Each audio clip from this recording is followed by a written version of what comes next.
Hello, Ariana. Welcome. We're looking over test two, okay? Test two. And then on Friday, I'm going to send an announcement. Friday, we will have another one on the subsequent assignment. So I'm sorry, not test two, test one, right? And so let's see here. Let me get your name down.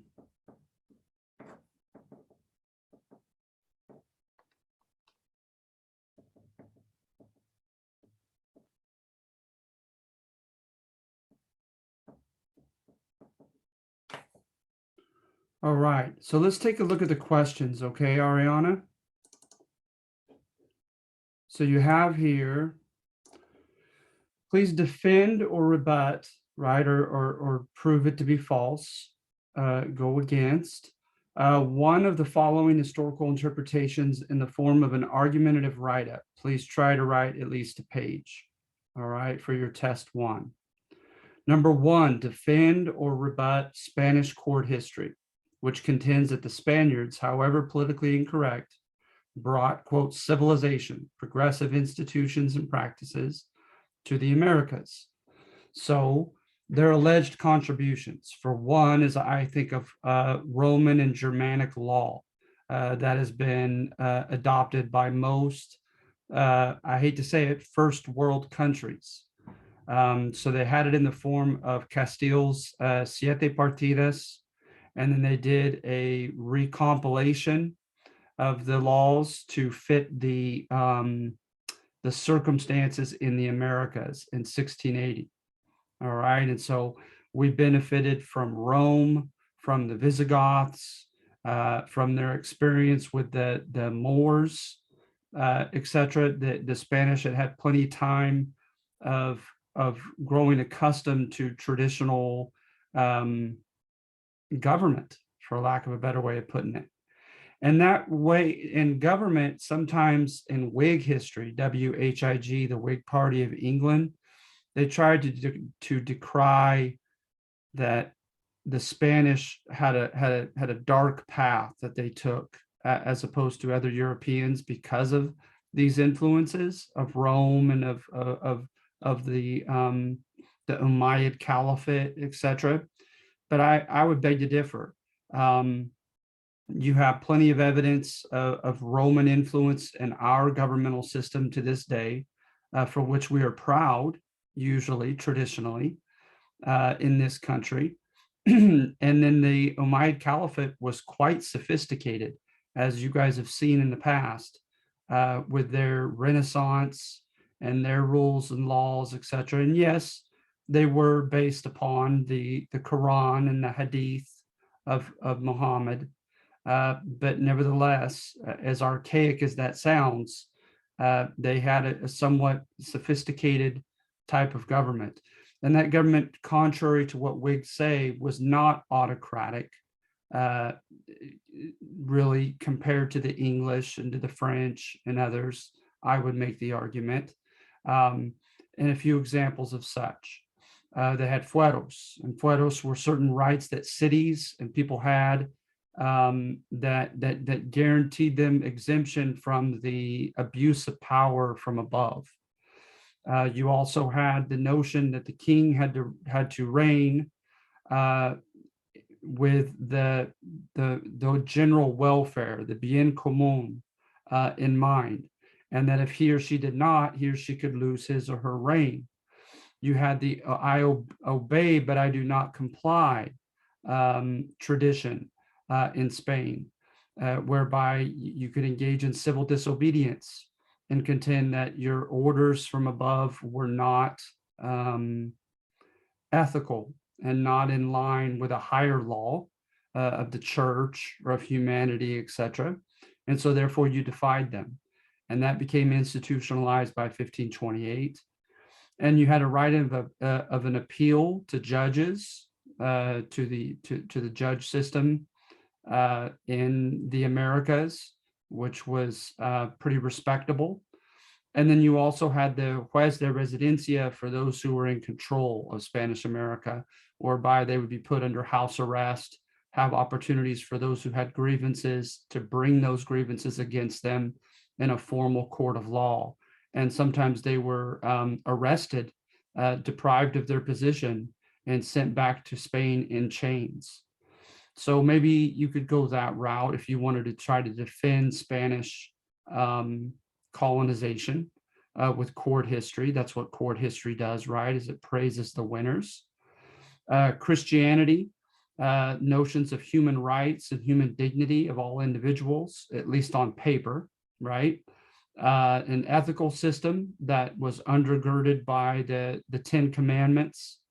And when you look at the Ten Commandments, right, I've heard different philosophers, German philosophers and others in the early modern and modern era contend that even without religion themselves, even being agnostic or even atheistic themselves, they felt that Christianity brought good order, good moral parameters to society. So thou shalt not steal, thou shalt not kill, thou shalt not covet your neighbor's wife. If you think about people violating those commandments, and it can cause a just chaos, for lack of a better way of putting it. And then Jesus with the golden rule, right? Treat others as you would want them to treat you yourself. All right. And so, but also Christianity brought rich history to Latino culture. And so we talked about that as far as the prendorio, and when the family of the young man would ask the family of the young woman for her hand, all the way through the ceremony of the reception of la boda, of the wedding. The Catholic Church is integral in that, and oftentimes still is to this day, right? And then socializing of children with catechism, etc. So at any rate, you have the role of Christianity that you may want to argue. Then literature, the arts, and sciences. You had chroniclers like Oviedo, Sahagún, Cabeza de Vaca, who wrote pretty extensively. You had Renaissance writers like Castellanos and Cervantes de Salazar. You had humanist writers like Sor Juana Inés de la Cruz, fighting for the rights of women and for the rights of free expression. You had the Mexican Da Vinci, Sigüenza y Góngora, who was just involved in a myriad of different arts and sciences, including astronomy, etc. You had satirists, and that is seen to be healthy for any type of government, who went after the powers that be and used irony and iconoclasm, kind of smashing people and things that were considered sacred. And to a lot of people, that's a good indicator of the degree of tolerance that a government and society can and will permit. And so you have that as well. They brought about a stratified, complex society and extensive trade, the Spanish, that is. Now, it existed perfectly well in the Aztec Empire, in the Inca Empire. And so they didn't introduce some of this stuff. And that's important to remember if you wanted to form a rebuttal to this argument. All right. And so, but just a few things to think about with Spanish court history. A second option is conflict history. And this is popular history, right? This is what you'll get your hands on most of the time in a contemporary book on the Spanish conquest, is it makes villains of the Spaniards and contends that they were religiously fanatic, overly zealous. They were intolerant. They were violent or brutal. They were filled with codicio, with greed, and they victimized the Native Americans. All right, so you can go that route if you wanted to. And so you could argue that they formed an inequitable, remember, inequitable usually implies economics, but not always, political power, social prestige, but they formed an inequitable society, and that is basically unfair where the allotment of opportunities of accruing wealth and status and power were not fairly evenly allocated throughout the population, but that a few people were able to benefit at the expense of the many. Exploitative, that is self-explanatory, right? Taking advantage of or exploiting the Native Americans. Economic and political systems. So they had a strict hierarchy, right? The Council of the Indies wrote the laws for the Americas. The virrey or viceroy was the king in his or her absence in the four viceroyalties of Spanish America. And they had the power of life and death in executing the laws of Castile over the Americas. The Audiencia were well-to-do, educated Spaniard oidores or judges, and there wasn't much of a chance for the common person to ever become a judge. Governors, right, oftentimes were handpicked rather than elected, and the hated corregidores. And the corregidores came in, they collected taxes, they demanded tribute, and they could overturn decisions made by the local governments. And the local governments were like the alcalde mayor, roughly like the mayor, and the cabildos were the city councils, where the regidores or councilmen presided and were elected by the other wealthy Spanish men of the pueblos. All right.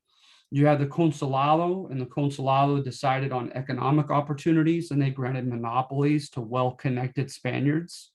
So that wasn't very fair or equitable. So like the big money makers, sugar, cocoa, mining and silver and gold, slavery, oftentimes those were in the hands of a few monopolies. You had the repartimiento, and the repartimiento was whereby the Native Americans had to do public works as their quote proper tribute to Spain, and building roads, cathedrals, bridges, etc., and even fighting as soldiers, as mercenary soldiers for certain parts of the year. They had taxes. They had a sales tax. They had, that was hated. They had an Indian tax, particularly on the indigenous. And then you had the royal 1/5 of everything went to the crown.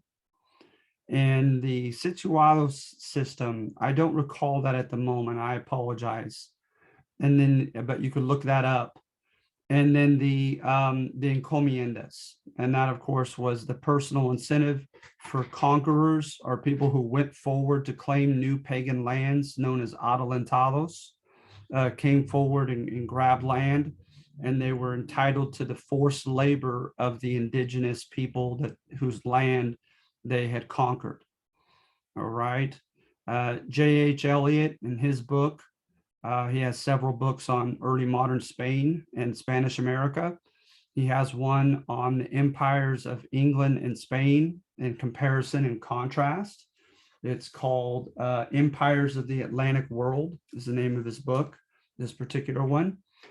And he contended that English government was contested more than it was in Spanish America, that you had from the very get-go, you had liberal patents given to the joint stock companies that gave them a lot of latitude to choose their own leaders and to do as they pleased. You had proprietary colonies given to individuals who in turn shared that power, like William Penn, with a parliament of sort, an assembly and council, and a colonial legislator, basically, that passed the laws. You had rights of Englishmen that were guaranteed in court cases by way of bloodline, and as well as by place of birth.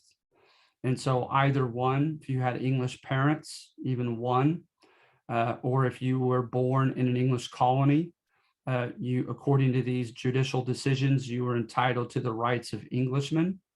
And so the argument was that the English became more quickly entitled as far as what they expected to be able to do in their own colonies, namely participate in government and do as they pleased economically. Now, England still had a mercantilist economy like Spain, that granted monopolies, that was under the patronage system, whereby if you wanted to become governor or a leader in the military, it usually depended upon your family name and your connections. That happened in English America as well. But the argument is that it wasn't as enforced and as heavily gripped by Mother England as Spain had such a tight grip over, allegedly, over her colonies. That's Whig history, so you got to keep that in mind. But J.H. Eliot kind of adheres to it, and he's a pretty big name in the historiography of this topic. And so that's something to think about. El Patronato is when the Pope gave power over church decisions and his mandate to convert the Native Americans to the crown.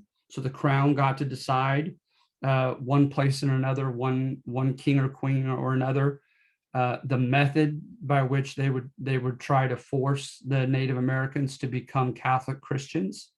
So you had the requerimiento, and that was the requirement. They had 24 hours to accept the holy faith, or else they would have holy war declared upon them. You had lay investiture, where the crown appointed archbishops, bishops, priests, and dioceses, as well as different clusters of monks to form missions, whether it be the Jesuits or the Franciscans, etc. Then you had the Bourbon reforms, and those ensured that Spaniards stayed in control of provincial or kind of state level, regional level government. All right, and so those are some examples of Spain having a very tight-fisted, hierarchical, inequitable society that she formed over the Americas. And then option 3, excuse me, is functional history, which avoids making villains or victims of anyone, simply stating how what happened then has contributed to where we are today. So a lot of people get into syncretism, the borrowing from one another of practices, institutions, language, culture, etc. And Hispanic culture does seem to be a mestizo culture, a culture that's steeped in indigenous as well as Spanish or European roots. So with religion, you could see that. With folkways, you could see that. With literature, you can see that, like Garcilasco de la Vega. Music, normative behavior, etc. Then you also have Whig history of Spain and Spanish colonies.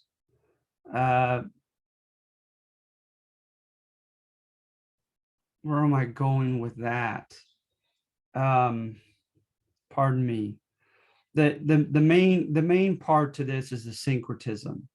If you want to choose number 3, and not to mention the role of indigenous labor, right? With the pastoral system of sheep and cattle, with the farming system, with the mining system, mining industry, the growth of infrastructure, all of that. You could point to military strength.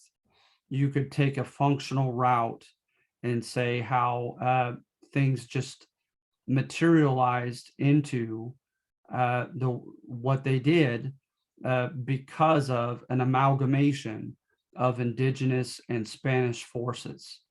And so notice on number 3, the third one, you're not trying to justify the Spanish, nor are you trying to vilify them. You're simply just saying that, they mixed together in certain ways and it became what it became, and it became Hispanic civilization. Although the word Hispanic, right, is tied to España, to Spain. So we usually use the term Latino, Latino civilization. All right, so I didn't do very well on the third one. I apologize. I should have prepared better for that one as far as giving examples. But Ariana, does this help at all and you making a decision and tackling this test.